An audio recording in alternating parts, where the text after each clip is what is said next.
All right, so here there are a few more problems on the same topic of double indicators.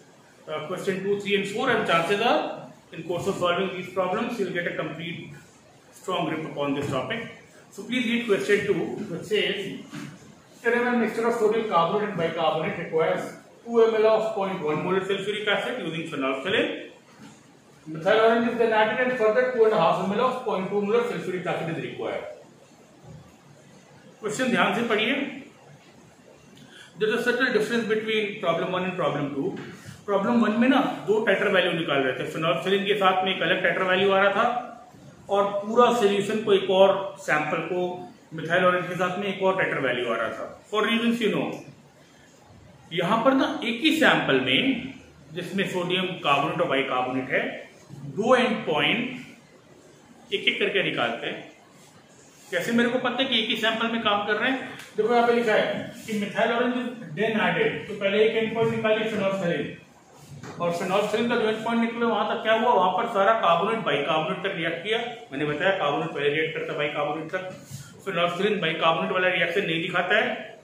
जैसे ही bicarbonate बनता है phenolphthalein declares neutrality, और methyl orange is then added and further. तो I think ये अंतर समझ में आ गया कि पहले प्रॉब्लम में हम लोग बराबर दो सैंपल को एक बार फिनोल्फथलीन इंडिकेटर के साथ में टाइट्रेट करके देख रहे थे, एक बार मिथाइल ऑरेंज के साथ में कर रहे थे, और यहाँ पर एक ही सैंपल में एक ही सोल्यूशन में हम लोग दो एंड पॉइंट निकाल रहे हैं. तो ना एक क्वेश्चन का लैंग्वेज एक बार अच्छे से समझ लेना. अगर मान लो दो अलग अलग एक्सपेरिमेंट होता तो फिनोल्फथलीन के साथ में जितना एसिड मिला उतना ही उसका half would be the milk equivalent of sodium carbonate, और मिथाइल ऑरेंज के साथ में अगर एक अलग एक्सपेरिमेंट होता उसी सैंपल का, तो मिथाइल ऑरेंज के साथ में जितना मिल्क इक्विवेलेंट एसिड रिएक्ट करता that would be all of sodium carbonate and all of bicarbonate. यहां पर बिकॉज एक ही सैंपल में दो एंड पॉइंट निकाल रहे हैं. देखो हम लोग उसको कैसे सॉल्व करते हैं. पहले तो ये मोलरिटी है तो नॉर्मेलिटी में कन्वर्ट करना पड़ेगा into 2 into 0.1 into 2, it will become 0.4 milli equivalent, or this is how we go about solving this. This is the solution of the second one using phenolphthalein. ध्यान से देखिएगा, using phenolphthalein ये 2 into 0.1, 2 into 0.1 into 2 इतना मिली equivalent आता है. This is half the number of milli equivalent of sodium carbonate. ठीक है, जैसा हम लोग फिनोल्फथलीन के साथ में करते हैं.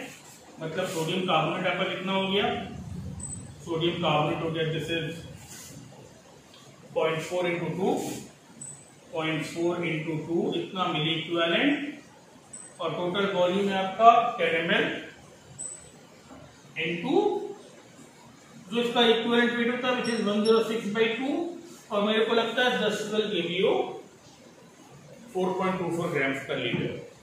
So now by this time you are used to dividing number of milli equivalent by volume in ml.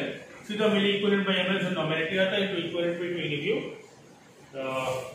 20 grams per liter. अब using मिथाइल ऑरेंज, अब एक नया सैंपल नहीं है, अलग सैंपल नहीं है, दो अलग अलग एक्सपेरिमेंट्स नहीं है, दो अलग अलग टाइट्रेशन नहीं है.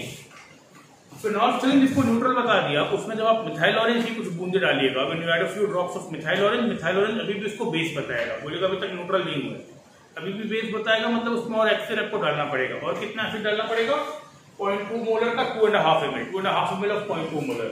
So now 2.5 ml of 0.2 molar ये नॉर्मेलिटी के लिए into 2. Now this will B जो आधा सोडियम बाइकार्बोनेट बचा हुआ है, आधा सोडियम बाइकार्बोनेट बचा हुआ है, और मिली इक्विवेलेंट ऑफ सोडियम बाइकार्बोनेट. ठीक है, तो पहला टाइट्रेशन आधा सोडियम बाइकार्बोनेट रिएक्ट कर चुका है, आधा सोडियम कार्बोनेट रिएक्ट कर चुका है HCl के साथ में. हम लोग वहां से आगे बढ़े, और यहां पर half the number of milli equivalent of sodium carbonate मेरा 0.4 था, this was 0.4.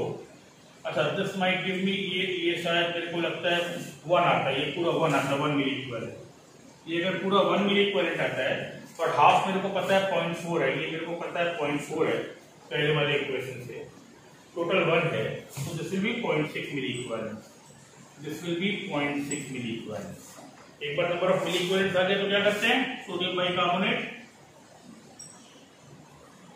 number of milli equivalents which is 0.6 upon volume enable which is 10, देखिए ml mixture है into 84, you know the equivalent weight of sodium bicarbonate is 84, so this will give you the strength in grams per liter.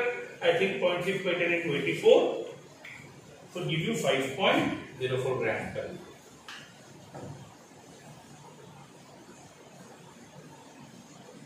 Yes, this will give you 5.04 grams.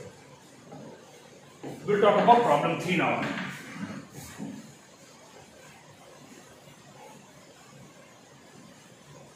Now in problem 3, you don't have carbonate and bicarbonate, you have NaOH. अब NaOH से किसी को problem नहीं है, phenolphthalein तो bicarbonate से problem था, NaOH तो बहुत स्ट्रॉन्ग बेस है, NaOH से किसी को क्या प्रॉब्लम होगा, NaOH से कोई प्रॉब्लम नहीं है। फिनोल्फथालीन जब आप यूज करिएगा और आपको 17.5 ml ऑफ 0.1 नॉर्मल एसिड, अब देखो जब नॉर्मेलिटी दिया ना तो मेरे को एसिड का नेचर से फर्क नहीं पड़ता, जब नॉर्मेलिटी दिया तो सल्फ्यूरिक एसिड है कि HCl उसका इफेक्ट क्या फर्क नहीं पड़ता है, सबको समझ में आ रहा है कि यहाँ पर नॉर्मेलिटी दिया, don't need the name of the acid. And how do I go about solving 3, 17.5 into 0.1 कितना मिली equivalent, this is using phenolphthalein, using phenolphthalein, 17.5 into 0.1 is equal to पूरा NaOH, क्योंकि NaOH से किसी को प्रॉब्लम नहीं है, हाँ इसका हाफ ही होगा, इसका हाफ ही होगा। अब देखते हैं प्रॉब्लम की भाषा से, देखते हैं कि दो अलग अलग टाइट्रेशन किए कि उसी में सेकंड पॉइंट निकालें। On adding methyl orange 2.5 ml of same acid is further required, ये देखिए फर्दर से समझ में आ जाएगा, फर्दर का मतलब है कि उसी सैंपल में आगे बढ़े, और मिथाइल ऑरेंज डालने के बाद भी फिनोल्फथालीन तो यहाँ पर एंड पॉइंट दिखा दिया, मिथाइल ऑरेंज डालने के बाद में वो स्टिल शोइंग इट्स बेसिक, और इतना और एसिड देना पड़ेगा same acid, so this time 2.5 into 0.1 कितना मिली इक्विवेलेंट क्या है, जितना सिर्फ सोडियम कार्बोनेट बचा है, which is half the number of milli equivalent of sodium carbonate। तो यहाँ से मेरा सोडियम कार्बोनेट आ जाएगा, यहाँ से मेरा सोडियम कार्बोनेट आ जाएगा 2.5 into 0.1, 0.25 into 2 which is 0.5 milli equivalent, और 0.5 मिली इक्विवेलेंट यहाँ पर जो सोल्यूशन दिया है ना वो सीधा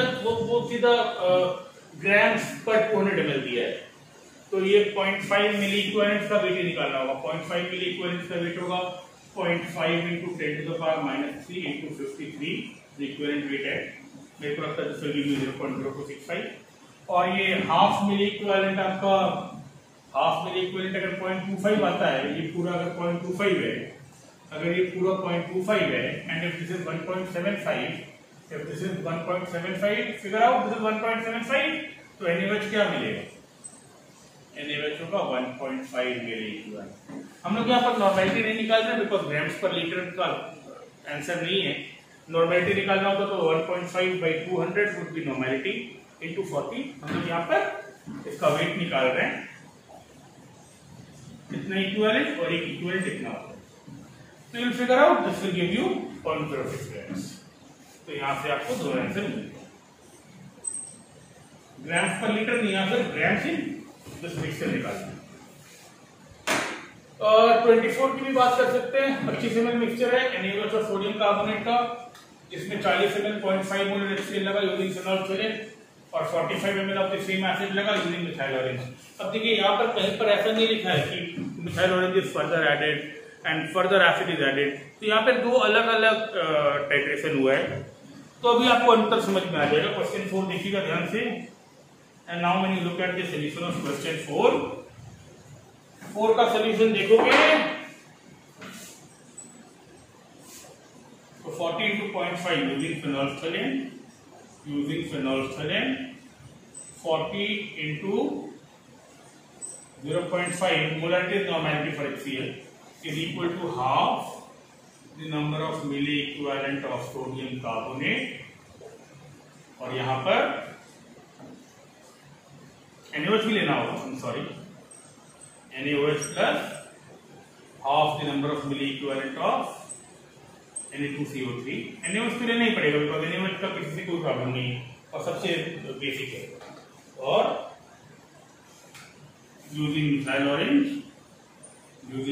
ऑरेंज अगर ये 45 लगता है of the same acid, this will B NaOH plus Na2CO3, पूरा Na2CO3, या फिर हाफ ऑफ कुछ नहीं, Na2CO3 दोनों का नंबर ऑफ मिली इक्विवेलेंट। तो क्या सबको मेरी बात समझ में आ रही है? अगर इसी सोल्यूशन में दूसरा एंड पॉइंट निकालते तो इसके आगे बढ़ते तो half number of milli equivalent होता, जो बचा हुआ रहता पहले एंड पॉइंट के बाद। तो एक बार इसको देख लेते जल्दी से। इन दोनों का जो डिफरेंस होगा, अगर ये आता है 20 मिली इक्विवेलेंट, अगर ये आता है 20 मिली इक्विवेलेंट, और अगर ये आता है 22.5 milliequivalent, I guess I am doing it all right, yes. तो इन दोनों का जो डिफरेंस होगा which is 2.5 milli equivalent, ये जो डिफरेंस होगा वो होगा half the number of milli equivalent of sodium carbonate. ठीक है, तो यहाँ से सोडियम कार्बोनेट कितना आएगा? यहाँ से सोडियम कार्बोनेट आएगा 5 मिली इक्विवेलेंट, यहाँ से सोडियम कार्बोनेट आएगा 5 मिली इक्विवेलेंट, यहाँ से सोडियम कार्बोनेट आएगा 5 मिली इक्विवेलेंट। मैं एक बार ये जगह यूज कर ले रहा हूँ, यहाँ से सोडियम कार्बोनेट आएगा 5 मिली इक्विवेलेंट और सोडियम कार्बोनेट 5 मिली इक्विवेलेंट है आपका 25 ml में। तो ये इसका नॉर्मेलिटी हो गया, into 53 will be the weight in grams per litre. All right, तो 5/25 into 53 will be the weight in grams per litre.